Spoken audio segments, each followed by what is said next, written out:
Hey guys, what's going on? My name is Gordon Madsen. Welcome to my NXT review for January 21st, 2015. And you know what? Tonight, I figured something out. When Curtis Axel says he's better than perfect, I think he's not better than perfect. He's worse than a jobber. So without further ado, let's jump on in to that good old NXT review.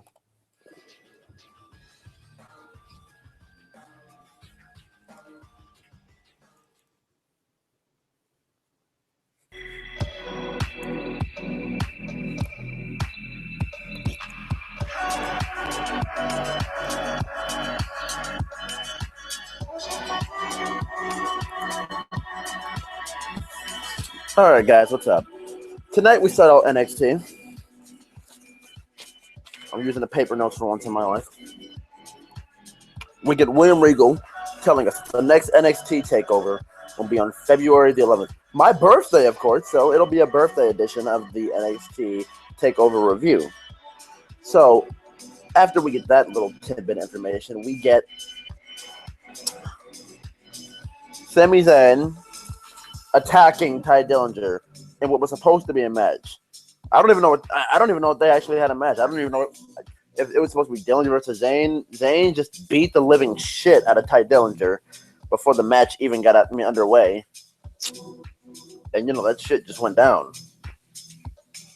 And then William Regal comes out and tells Sammy, what are you doing? This, this. You had no business attacking him. I'm not just going to let you run rampant and beat the living hell out of superstars like this. And then Sammy goes on to say, you know what? I actually respect you, William. We actually go a far ways back. So what I'm going to say to you is, I'm not going to tell you to stay out of my way. I'm just going to ask you kindly, please let me get my hands on Kevin Owens. And he's like, you know what? He hasn't even earned himself a title opportunity. So because he hasn't earned himself a title opportunity, he's not he's not a contender. So with that being said, he said, you know what? I don't even care. He's like, you know what? You can do whatever you want with the championship. I'll defend my championship. I don't care what I have to do. Give me a match with him that's not for the championship. I don't care. I just want my hands on Owens. And it's announced that at NXT TakeOver, February the 11th, my birthday, February 11th, we will get Sami Zayn versus Kevin Owens for the NXT Championship. And Sammy just walks out, says nothing further than that, and we'll move on to our next segment, which was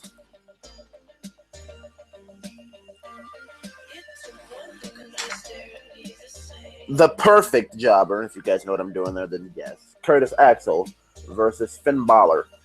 I mean, Axel's lost 2 matches on NXT, and this was a gateway to get a little further in the NXT Championship Tournament. And tonight he lost to the boy, Finn Balor. Finn Balor absolutely just went right through Axel. Axel had one little moment of brightness in this match where he kneed Balor in the mouth, but other than that, Balor got his shit in. He got his sliding, that knife edge, I don't know what you call it, but he's like that jumping thing where he jumps over your neck and brings you down with him. He got that in. He got all his good shit in. Balor's fucking beast of shit. Like, that Pele kick is fucking dirty, bro. Like, Balor will go for Axel went for a clothesline. Balor ducked down. It just does it so smoothly with such precision. It's like AJ Styles Pele, except when he falls back and nails you with that shit. I don't want to say it's better than AJ Styles, but it's on that level where you just, dude, like, my God, his shit, like he just leans back and just, whoop, clap, and just catch you like that. So good shit from Finn Balor, and he goes on to win us with a diving double foot stomp, and he's named the diving double foot stomp now. He calls it the coup de grace. Gotta say it with the good fluency, the coup de grace.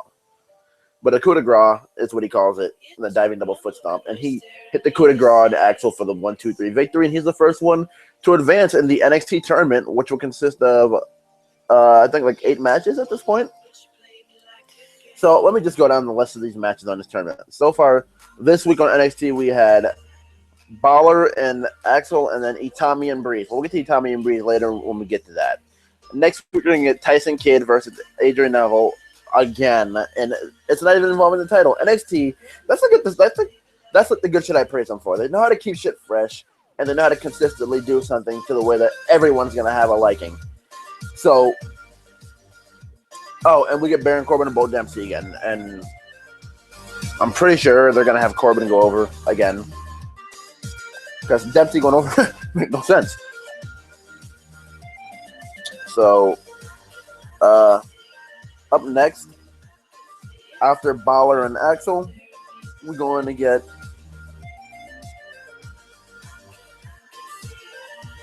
a Sasha Banks promo.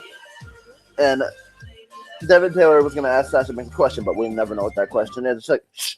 She's like, ah. She's like, what you want to know? She's like, how about this?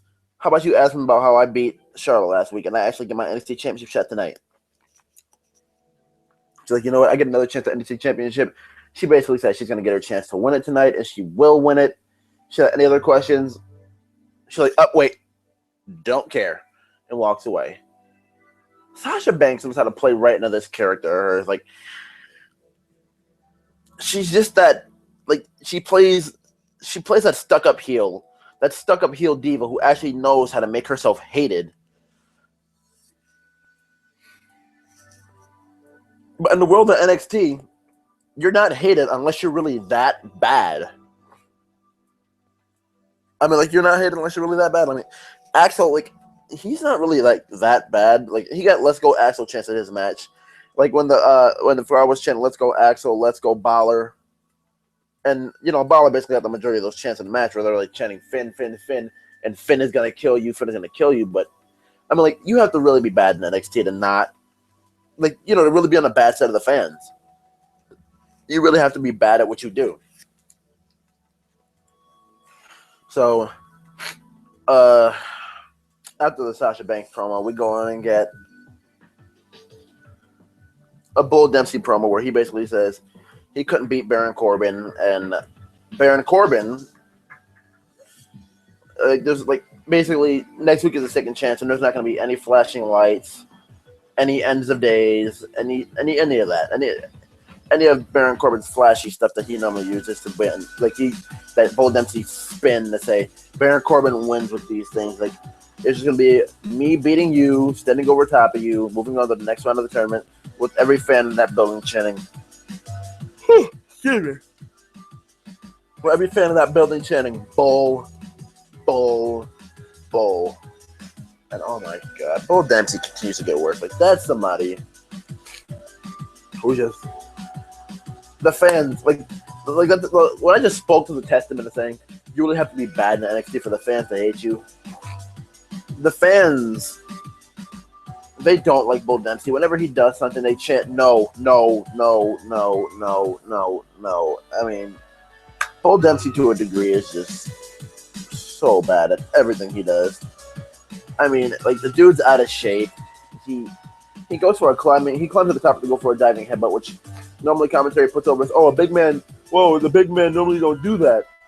Do you have to mention how slow and sloppy, like, he climbs up to that turnbuckle, and how long it takes himself to adjust himself to go for a diving headbutt, and then how, you know, he just, like, when he jumps down, he looks like he's bracing for impact, and he's not even taking the bump.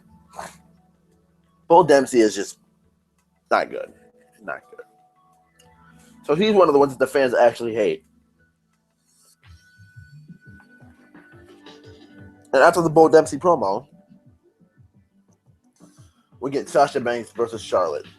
And Becky Lynch is at ringside. Was actually a key part of this match because, you know, the entrances and shit happen, and then they basically start, you know, just shoving each other. And there was one moment where they just rolling around in the ring, like, you know, like women would do when they roll around, and they rolled like through the first rope, and they took a hard ass landing. And Charlotte got back up and just started fucking whomping, the good old rocket power whomping on fucking Sasha Banks. And then Sasha eventually fired back, hit a loop that's press and fire back. You know, like the loop that's press in the video games and the WWE2Ks and, you know, the old SmackDown games that they give John Cena and Randy Orton. Always when I do reviews, I don't know why. The fucking yawning shit, but It's like Charlotte had a Lou Press and so did Sasha Banks in this match, and it's like the ones that they get seen in Fortnite and 2K video games. They never, ever, ever do in real life. That's what that was like. And anyways,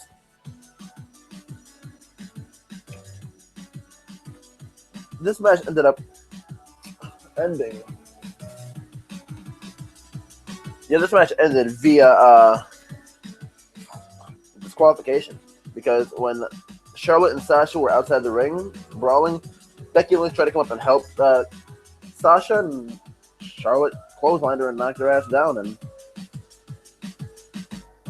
she got a little offended, took offense to that, got in the ring, and costed Sasha Banks her chance at the NXT Championship. But Sasha didn't care because they just continued to beat the shit out of Charlotte. And then after that happened, we basically got Charlotte, getting saved by Bayley. And then Bayley, she just continued to start on the NXT Championship and wonder, oh my God, I was so close to this so many times. And then Charlotte just keeps on asking her, Bayley, my title, Bayley, and just grabs the shit from her. Just snatched it from her. Bayley looks at her like, you bitch. I knew you didn't just snatch that title that should have been mine out of my hands. Ugh. Nah, but in all seriousness, she just looks at her like, bitch, why the fuck did you snatch that out of my hands?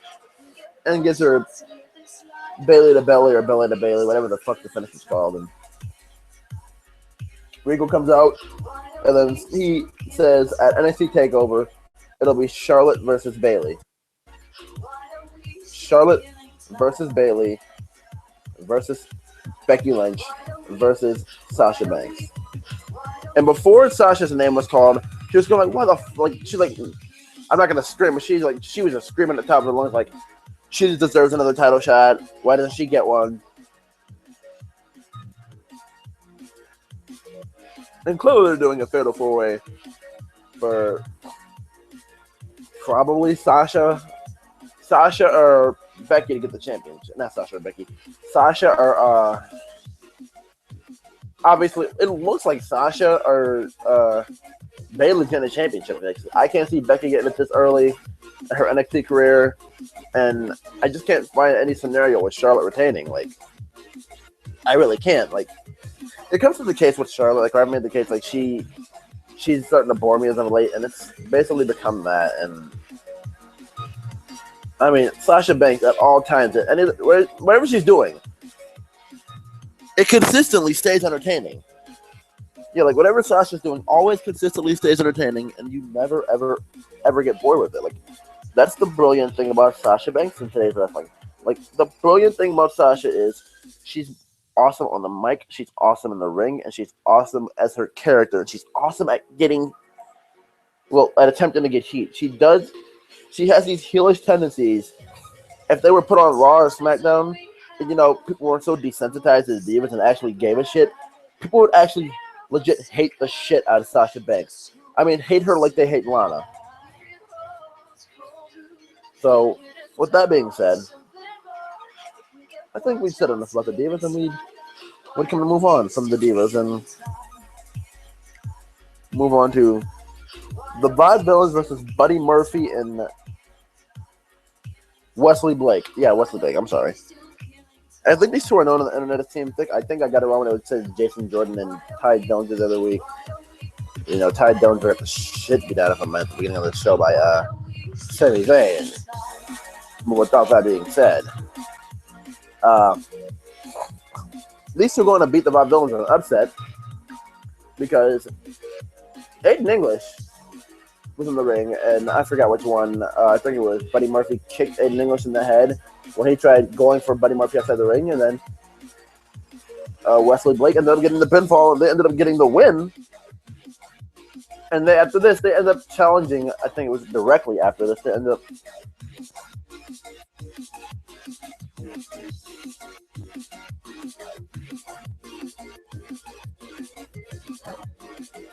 after this, they ended up going on to have a segment, and they challenged the Lucha Dragons for next week on NXT for the Tag Team Championships.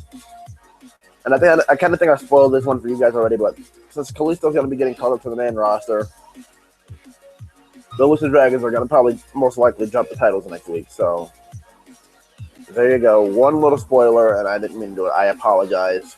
But, shit had to be done. So next we get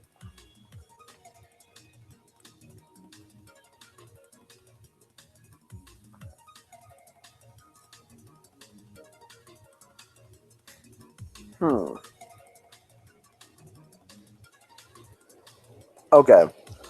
We get a Tyler Breeze promo where Tyler Breeze basically says he's been close to the NXT Championship before. He's about to get back in range to it. And you know what? You'll be graced with the presence of Prince Pretty. And soon, once again, Prince Pretty will be NXT Champion. So, with that being said, we move on to our main event. And the main event for this episode of NXT was Tyler Breeze versus Hideo Itami for the right to move on in the tournament from the NXT Championship. But before I do that, I forgot to break down the Vaudevillains and Wesley Blake and Buddy Murphy match. Basically, there was nothing really special about that match. Like, it's basically the Vaudevillains dominating, and the way they even presented it to us when they came back on air, it looked like they were just going to be jobbing out to the Vaudevillains. But no, Blake and Murphy come back to surprise us, and next week they're going after the Tag Team Championships, and I'm looking forward to it. So, as I was saying before,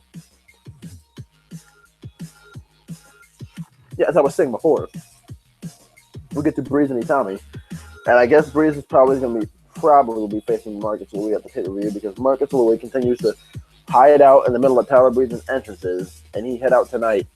And I didn't even notice it. They Graves and Brennan asked, "What's that in the corner of Tyler Breeze's entrance?" Oh, we don't know. And obviously, as you can see from the BAWLD bald head, the entrance, it looks like Marcus Louis. Marcus Louis looks like he's coming back as like some sort of monster to try and hunt down and just devour Tyler Breeze. So there's that, and this is this. Tyler Breeze is going to be losing this match to Hideo Itami. But there was some sweet ass shit in this match. Like the way they started out, Tyler was just sitting there taking selfies, and after that, he starts talking shit to Hideo, and Hideo basically starts saying to Tyler, Tyler starts basically saying to Hideo, hey, he just basically starts talking shit, and wants to continue talking shit, but Hideo keeps trying to kick his face in, so Tyler keeps having to duck through everything and keep trying to talk shit. Bro, the more you talk, the more he's going to try and devour your face with his foot. I know you don't really know this guy, but it's the way he rolls. So, he eventually did end up kicking him in his face at one point. And then Tyler Breeze in this match had a supermodel kick. There was a DDT that, Hideo normally does on the top rope was hit in this match. The flying forearm that he normally does. That's just the shit that I'm bringing that I like. What the hell was there that I liked so much? I mentioned a supermodel kick. Oh, yeah.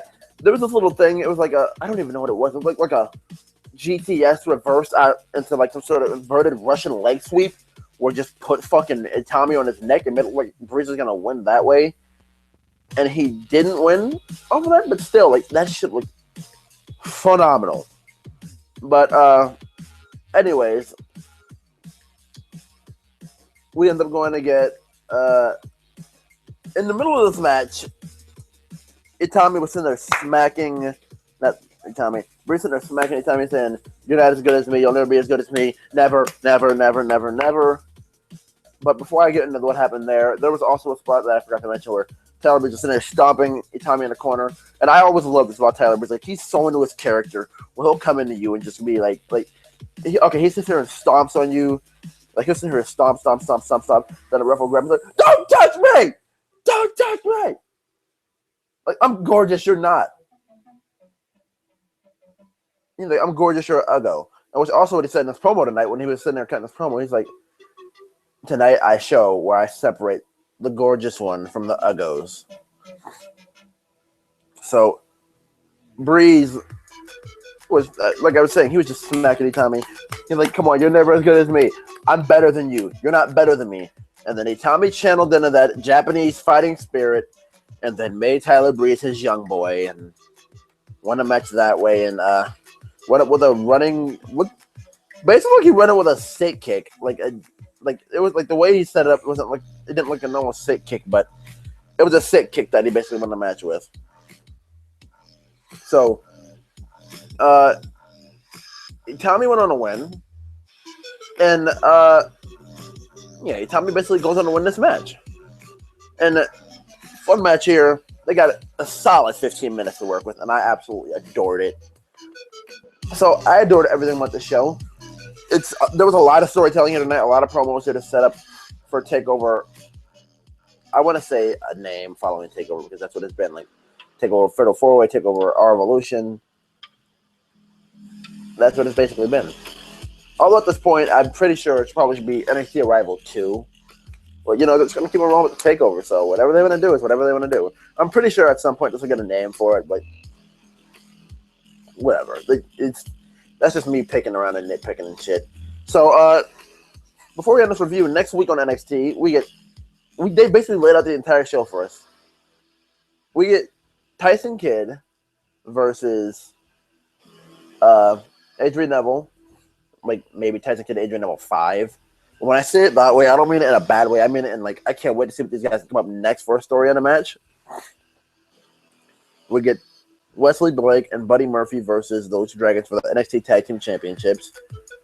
We also get Kevin Owens, Adrian Neville contract signing, which I forgot to mention. Kevin Owens also had a thing here where someone walked into his locker room, and he's like, Kevin, I got to talk to you for a second. He's like, "Do you even work here?" He's like, yeah. He's like, I'd like to ask you what you think. Well, with Sami Zayn, I say tonight. Like, you know what? I'm not gonna waste my breath on you. When I see Sami Zayn face to face, I'll tell Sami Zayn what to say. Which speaks to how much he's not like, oh well, this, that, Zayn, this, that, and then he just ends up saying the same thing in the contract signing next week, which is basically he wants to say everything he has to say, and I can't wait for him to get some open mic time during that contract signing next week on NXT. We have the tag team match. We have Dempsey versus Corbin 2. And I think that's probably going to be about it. And that'll probably be about it here for this NXT review. So I'd like to thank you guys for watching my NXT review. It was a fun show overall. I loved it. I loved every second of it. So I'm probably just going to close it up here and let you guys decide. So please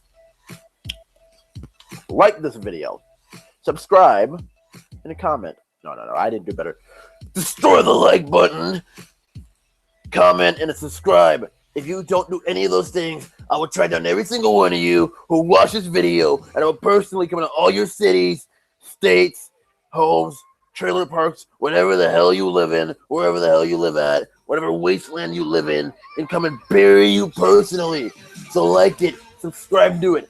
Follow me on Twitter at gmaston, GMASTON 90WGR. In all seriousness, guys, I want to thank you guys for watching. Follow me on Twitter. Destroy the like button, not the subscribe button, comment, and I'll see you guys later. Peace.